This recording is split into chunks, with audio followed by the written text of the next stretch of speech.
अर्थ अनर्थर कारण। थरे 3 जण लोक जंगल भितर जाउथिले। सेमाने केही काहाकू जानि नथांती। बाटरे सांग हेले, दुख सुख होई चली थांती। रास्ता कड़े गोटिए पोटोली पड़ीथिला। सेमाने ताकू खोली देखिले, ता भितरे अनेक गुडी सुना मोहर थिला।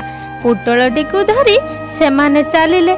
गोटिए छाई जगह देखि सेमाने बसिले एवं ताकू बांटिबा कथा भाबिले।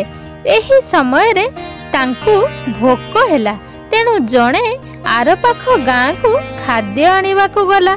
अन्य 2 जण कथावार्ता हेले, अरे जदि सेमाने से लोकटा को मारी देबे तेबे सुना मुहर तक 2 जण बांटी नेबे।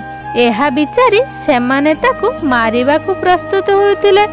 तृतीय जनक निजे खाइला एवं सेमानंक पई आनिला। बाटरे भाबिला, अरे जदि से खाद्य रे मु विष मिसाई देबी तेबे 2 जण मरी जिबे एवं सबुतक सुना मोहर मोर होई जिवो।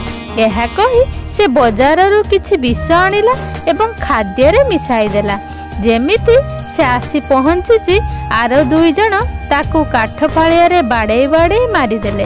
तापरे खुशी रे खाई बसिले। विष मिसा खाद्य खाई से 2 जण मध्य मरी गले। सुना मोहर तक सेठी पड़ी थाए। एथिरु आमे शिखिले अर्थ अनर्थर कारण अटे। धन्यवाद।